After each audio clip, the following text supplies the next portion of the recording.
Hey, Brandon, how you doing? I'm here with Ashley Wilson, the Hot Rods corporate marketing manager.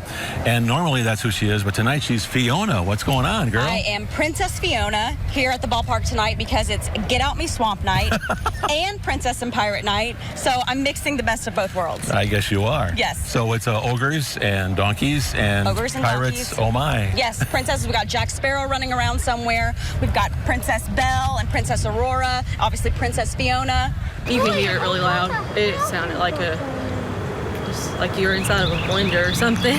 And some of the houses in the Village Creek area struck by the twister looked like they had been through a blender. Roofs torn off, walls blown out, personal belongings scattered to the winds. Yes, our house shook. When I got up, all the cabinets in the kitchen were open. It looked like it wasn't going to be anything in about 10 seconds. It just came through, and in about 10 seconds it was over. I never even knew it was this bad until we got up this morning.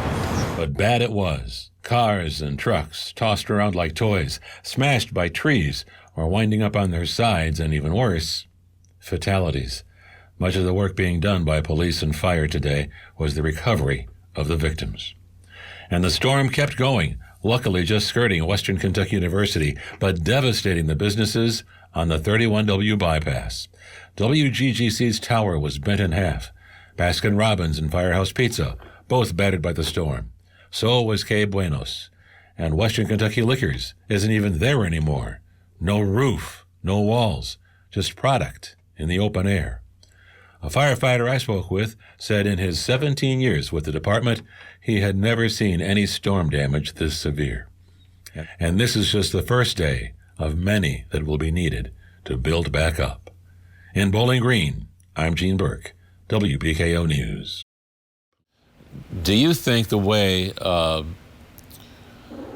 police have interacted with blacks that we've seen throughout the past year is typical, or is it unusual?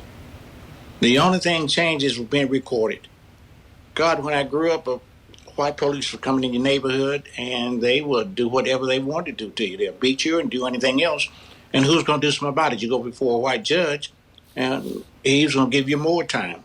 I think the best thing that happened was the cell phone with the television, so it can be recorded. Sports has always been a large part of my life and has greatly contributed to my success. How did sports do that? What is it about sports that helped you so much?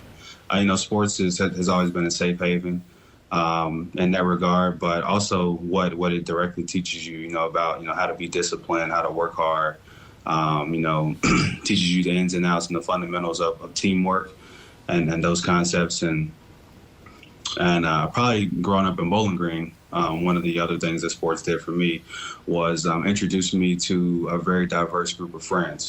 Good evening, everyone, and thank you for joining us. I'm Gene Birk. The German-American Bank on Campbell Lane was robbed at 3:40 this afternoon. Bowling Green police responded, and so did our Katie Cook, who joins us live now from outside the bank with new details. Katie? Yeah, Gene, the perimeter of German-American Bank is still closed off. Gene? Thank you, Katie. A major announcement from MedCenter Health today. All employees are now required to receive a COVID-19 vaccine within the next month. WBKO News reporter Brandon Jarrett has that story. On Thursday, MedCenter Health announcing. WBKO News. MedCenter Health will become the second hospital in Kentucky to mandate a COVID-19 vaccine for its employees. The U of L Health was the first to mandate the vaccine in the state. In an effort to increase vaccinations, T.J. Sampson Regional Health in Glasgow is expanding its clinic. Roughly 37% of the Barron County population is vaccinated against COVID. Officials want that number to be closer to 70%. Starting next week, the clinic will be open 5 days a week, offering the Moderna vaccine.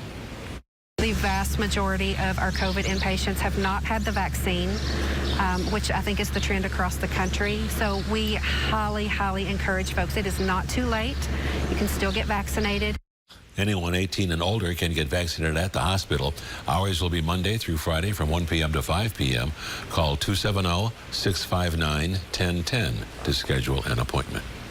Nationally, we're seeing COVID hospitalizations increase. Here locally, we're following that trend as well. Kelly Dean breaks down the numbers in Bowling Green and Glasgow. Well, the numbers numbers are definitely going the wrong way. WBKO News. Be on the lookout for a job fair that will take place at Greenwood Mall August 12th, 13th, and 14th from 11 a.m. till 6 p.m. The extra federal pandemic unemployment insurance is set to expire September 6th. At the job fair, to be hosted by the Southern Kentucky chapter of the Society for Human Resource Management, over 24 employers will be set up, attempting to fill more than 200 positions.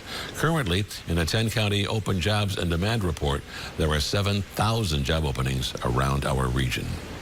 So I think it's a very important time for people, because once that unemployment money runs out, they're not going to have any money unless you have a job.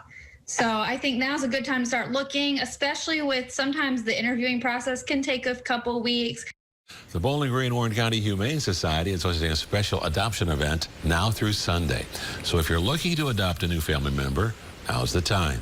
They have reduced adoption fees to $25 for kittens and dogs, and adult cats are free. You can view their available animals and fill out an application at bgshelterpets.com. Training does not stop for law enforcement, even when temperatures reach the upper 90s. Today, local law enforcement geared up for another day of active shooter training on WKU's campus. WBKO News reporter Allie Hennard shows us what this rigorous training looks like. Today and tomorrow. A Bowling Green man breaks the window out of a police cruiser and escapes after his arrest in Barron County following an altercation with a woman. Police say during the altercation, 23-year-old Philip Massey sustained injuries to his hands and was taken to a nearby hospital for treatment.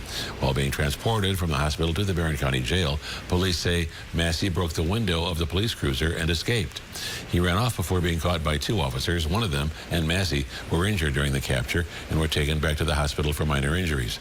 Massey was jailed on several charges, including terroristic threatening and evading police, among others. Gene. Thank you, Shane, and thank you all for joining us. That's going to do it for 13 News at 6. Tell us about your hometown news. Go to WBKO.com. We'll see you back here at 10. And I've put this off long enough. Here's the baseball. You can do it. Out. Okay, we'll find out if I can get it to home plate, because I get to throw out the first pitch tonight. Fans, we have one more special ceremonial first pitch tonight. WBKO News anchor, Birk. Hey, how you doing? Oh, I got applause. Nice. Good shot, Gene. Sinker. Thanks.